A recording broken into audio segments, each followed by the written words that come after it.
Hello everyone! I'm Bo. I'm Joel. And this is yours truly, the podcast! Uy, sabay-sabay na. Okay. Yes, So, okay. ang topic natin for today is something personal. Oo. Personal? The entire thing is personal anyway. Yes, so, that is true. Ang pag-uusapan natin ngayon is, di ba pag tungtong mo ng 60, syempre, ang tawag sa iyo, senior. Senior. Diba? But madalas rin kasi pag tungtong mo na ng 60, especially if you're in the private sector. in the private sector. That's also retirement age. Correct. So, ang 60 nga ba is retirement? Or not. Yun. So, yun ang Correct. pag-uusapan namin. Namin ngayon. Kung gusto nyo, pati kayo. Join kayo. Tumawag lang kayo. Yes. Oh, may hotlines joke. Anyway, yes. Eventually, meron ganyan. Why? Abot kami dyan. With mag- your help. Basta like and subscribe. Yes. Live streaming. Yeah, Okay, sige. So, taray. Okay. ang pag-uusapan namin ngayon is 60, retirement or not? Yes. Because it looks like we have two different perspectives on that. Talaga? Yeah. As if di namin alam. Yeah. Para sa'yo? Okay, so we both turned 60, 60. this year. We're just a month apart. Yes. Actually, less than. Less than. Yes. Oo pala, no? 2 weeks Less. lang yun. Correct. Yan. But we're both Pisces, so anyway. So, pagdating kasi ng 60, you retired. I had to retire, okay? Company policy was retirement at 60. So that was something that I knew would happen. Yeah. And were you preparing for it? Eventually, yes. So as early as maybe even 10 years back, I knew because that was the policy. And I had to make sure that I'd be prepared for retirement in primarily financial. Pero, sorry just to be clear, nung 10 years ago when you started preparing for your retirement, you were already in the same company na Yes. kung saan ka nag-retire. Yes. Hindi yes. yung kakalipat mo lang or something. Correct. Tamang-tama naman. Kumbaga, actually, the company that I retired from, newly acquired yung company ko before. So, that 10 years, doon ko nalaman yung kanilang retirement policy, etc., etc. So, I knew that by 60, I would have to retire. I'd have to plan for that. There were certain people who were asked to extend, but I didn't want to rely on that too much na feeling ko ma-extend ako. So, as early as then, I needed to do something about it. But it's all more related to parang financial security after. Yeah. So, because your journey is a little bit more on the usual, Yeah, I guess. the typical corporate life, private. Oo. Yeah. Ano yung when you said you started preparing financially, ano yung mga parang just a general what did you do to prepare yourself financially? I just had to make sure that I had savings. Okay. Kaya I started being more conscious about my spending. But at the same time kasi, I was pretty lucky that I was given a retirement package dun sa previous company ko na in-acquire. So Ni-retire ako dun sa old. So even before pa lang nung acquire, meron ng retirement package ka na Oo, kasi okay. they had to retire me. May pagka masaya, may pagka nakakatulong yun. So may part that I had to be paid, not so much, but enough. And then, that's when I became conscious of saan ko ito i-invest na pagka retire ako, will give me the income stream that I needed. And so, that was the kind of preparation that I did pretty much. Real estate. More or less, that's the, naman, di ba? The parang, what do you call it? The solid... and the default. Parang the default, sige, bili ka ng property. Kasi property will appreciate and then eventually, it's rental income. Pero, nawala yung mga pogo. Well, eventually, naapektuhan yung isa sa mga properties or condos that I got. Kasi, yun, nandun sa area of the Pogo. So, it's not always a sure ball. But nevertheless, para bang alam ko na 10 years with that kind of para bang lead time, sige, I'll be more conscious of where to put my money and then save if I can so that I can have more income streams. Yan. Okay, so now that you're retired, ano na ngayon ang parang ano ngayon ang balak mo? Because you said that for you, retirement means that financially you'll be okay moving forward. So, hindi mo naman mapaplano siguro kung kailan ka machuchugi, di ba? So, pero Correct. pero yung kumbaga, ano na ngayon ang next stage in your life now Okay. that you've retired? So now it's making sure that those investments will be turning in income already. Ano ba tawag doon? Self-liquidating? Not necessarily kasi I'm also lucky that I didn't get into debt anymore. Ay nga pala. So some of those kasi syempre acquired through a mix of cash and then I had to borrow and then debt. But I also programmed it. Nga pala, thank you for I had to program it that by the time that I retire, I will be debt-free. Debt-free, Yeah. okay. Oh, so wala ka ng importante. debt, death na lang minili. Huwag mo na natin madaliin. Okay. Wag mo na, okay. Pero that will always be at the back of my mind. I mean, a medical... Death? Death, okay. Oh, di ba? Parang a medical emergency particularly.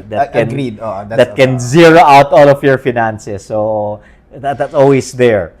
Anyway, pero at least when it comes to what I'm doing right now, nandoon ako ngayon sa, making sure na may rental income na pumapasok. So, pinaparent ko na yung mga units. May iba na yes, may ibang wala pa. So, yun ang isang malaking inaasikaso ko. More of that first. So, maglagay tayo ng ad kung saan. Correct. So, if you're interested to rent my unit, di ba? Biglang ganon. Pero eventually, magkakaroon kami ng mga ads. Ganon. Yan. But okay, but that's at least for your financial income stream. Yeah. What about your interests? What are you going to do next? Are you going to be a farmer in the Del? Are you going Yeah. to be a painter? So, aside from doing podcasts. Actually, that's something that I've been thinking about, following the footsteps of my dear Madonna model, di ba? Reinventing. Kala ko naman magko-concert ka. I'd like to invite you to. But seriously, yun nga, because my identity has been so tied up to the corporate world, performing in the corporate scenario, kaya nung nawala na yun, okay, sino nga ba ako? At least I can start to explore other things. So, dun sa income stream, biglang, entrepreneur ba ako? Biglang, pwede ba ako maging resort owner? Yan. So, that's something that I am. Will you resort to resorts? Yes! So, Resorts po, Manila. hindi na natin kailangang magbulong. But nevertheless, that's something that I'm looking at related to the income streams. But also, things that I wanted to explore. Baka doing a podcast. That's why we're here. Yeah. Kaya ginagawa po namin ito. That was something that popped into my head. Content creation, di ba? Kung di nyo alam, during the pandemic, I produced a web series. Hanapin na lang nyo. I will also add that to the link. May link to that. But that was something I enjoyed. I conceptualized a story, then eventually produced it. And it actually made money. Oh, good. So, nakakatuwang i-explore yung creative side na I want to continue doing. Maybe start at least putting together some storylines, some story concepts. I'm not really a script writer, pero, di ba, yung something But I are you wanna more do. interested in the creative aspect or also in the production aspect? I guess I will have the freedom to do both. That's true. Yeah. Yes. So, umpisahan ko dun sa, gusto ko kasi, yung produce ko, syempre, mga storylines that resonate with me. Kaya, but eventually, yeah, I'd like to be able to produce those. So, yun, puro mga, I'm trying to give rein to the creative side that I think I have time now. Yeah. Ayan, so, Did you ever, just out of curiosity, did you ever had some bit of it during the time that you were still in the corporate world? Would you like dabble in doing a concert? I know you did. yes, I did. Pero hindi po, libre lang po yun. Napilitan lang sila bilang mga bisita ko na makinig sa akin. But, well, related to that, there were things that I was dabbling in already. Because I had a blog. Yeah, so but never really. Never really had full-time. I'd like to say that yung blog ko na up to now, I still post, pero pailan-ilan na lang. There was a part there where I had some fiction na nagra-write ako ng mga stories. Yun. So, natuwa ako dun. And these were, of course, just partly my experiences. Pero, ayun, naging creative outlet ko yun. For a while there, I was churning in a lot of stories there about, of course, it's gay stories. Kaya, dun... Yeah, self-publishing is very easy nowadays. Yun. Kaya, that's something that I might actually continue to do. And if it can turn out to be a book that can actually be published, well, that would be Why nice. not? Oh. Diba, yeah. So, that's my track. Okay. How about you? Yes, okay. So, unlike si Bo na had a very secure, I guess, job state nung because you were already high up in the company, so parang to be fired parang ang labo nun, di ba? Pero unlike Bo kasi, I was still just middle manager when the pandemic hit.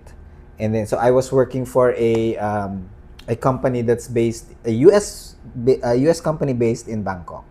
And then after nung nagbukas na mga 2021, 2022, hindi pa rin yung earnings ng company were not enough yet. So they had to retrench 9 of us middle managers. So kasama ako sa retrench doon. So hindi pa ako nagsi-60, nawalan ako ng trabaho. And for the longest time kasi I was an employee. Yeah. So I was struggling with trying to get back into a company to become an employee again. Wait, question lang. Sorry to cut you. Sige lang. Yeah. So even before that retrenchment, was retirement in your, how it was? Yeah. Very good question. Ang taas na. Taas! A pitch! Kasi, when my dad retired when he was 60, when he was 60, he retired. And then, hinintayin niyang mag-retire yung mom ko because my mom was a little younger than him. Then after that, nung nag-retire na yung mom ko, talagang... Kasi nung hindi pa retired yung mom ko, my dad was still busy taking care of her, being the driver of her, ganyan. But nung nag-retire na rin yung mom ko, my dad just didn't stop doing anything. As in, talagang parang... I remember there was a time na he told us during dinner na nag-graduate na daw lahat ng mga anak niya and then we're all in parang good jobs. So for him, okay na siya, nakakota na siya, yung kanyang trabaho, as far as the Lord is concerned, yung kanyang trabaho nagawa na niya. Yeah. So he was just waiting, na kunin na lang daw siya ni Lord. Of course, kami lahat parang, huwag kang ganyan, diba? Huwag madaliin. Pero he was honestly, parang for him, okay na siya. Okay. Which Which meant he didn't want to work anymore. Didn't want to work anymore. Hindi na niya kailangang mag-drive for my mom because my mom was also, ang ginagawa lang nila, every morning magsisimba sila. Tapos pagbalik ng ganon, wala, my dad would watch Fox News. So he could have been a Republican. He could have voted for Trump. Oh yes. Buti na lang wala po kayo sa US.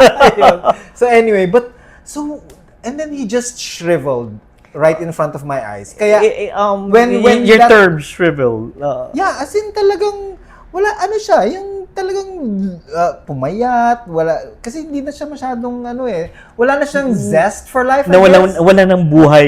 Yeah, kasi he just was waiting for the Lord to take him. So I said to myself when I saw that, sabi ko talaga, hindi ako magre-retire. I don't want to be like my dad na parang bigla na lang wala lang. So nag-deflate. So that early on pa lang, even though I was still working, I said to myself when I reach 60, I will be retired siguro from the company because 'di ba most companies will retire you. Because that's the policy usually. Yeah. But I will still be busy doing something.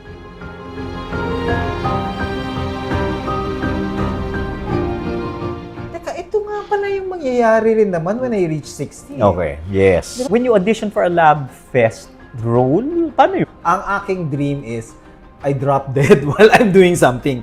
I really am seriously looking at living in the provinces. In the province. For okay. kasi syempre mas less less stress, less gastos. Less grinder.